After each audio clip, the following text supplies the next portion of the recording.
আপনারা তো গরিবের জন্য কিছু করে নাই, শেখ হাসিনা তো গরিবের জন্য কিছুই করতে না। গরিব না খেয়ে কেন দুঃখে দুঃখে মরতেছে? একটা হকার গিয়ে শান্তি দেয় না। দেশ কি এইভাবেই চলবে? ওরা চায় বেগম জিয়ার নামে, তারেক ভাইয়ের নামে নেতা গভীরেতে আছে বাতে কথা বলতে কয়, কিন্তু আমার পক্ষে তো সম্ভব না।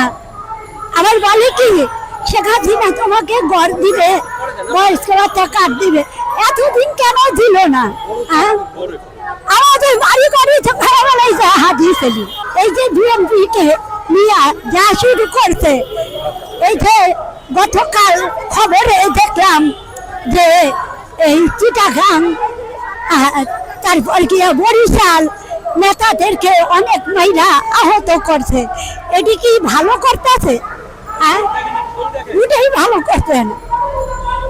তাই জনগণকে বলতে চাই যে বিএনপির সাথে আপনারা রুখে উঠুন, আপনারা গর্জে উঠুন, বিএনপিকে আপনারা সাহায্য করুন। এই হাসিনার কচম থেকে, এই পুলিশের কচম থেকে আপনারা বিএনপিকে একটু রক্ষা করুন। আপনারা জেগে উঠুন, দেশটাকে আপনারা একটু শান্তি আতোয়ারে আনুন, শান্তির সৃষ্টি করুন। আবার বলে যে তুই ফকিনি হইয়া বিএনপির পক্ষে কথা বলিস কেন? ওরা কি বিএনপি গরিবের বন্ধু, বিএনপি গরিবের পাশে থাকে। শেখ হাসিনা তো গরিবের জন্য কিছুই করতে না, অথচ মিথ্যা মিথ্যা কথা বলে গরিবের জন্য এইটা করে ওইটা করে। কই তাহলে গরিব না খেয়ে কেন দুঃখে দুঃখে মরতেছে? গরিবের জন্যই হাসিনা যদি করে। আর যদি বিএনপির নেতারা গরিবের না দেখতো, এই যে বন্যায় যে পান বিতরণ করতেছে কারা কারা, সবই কি আমি না আমাদের বিএনপির নেতারা? একটা হকার গিয়ে শান্তি দেয় না।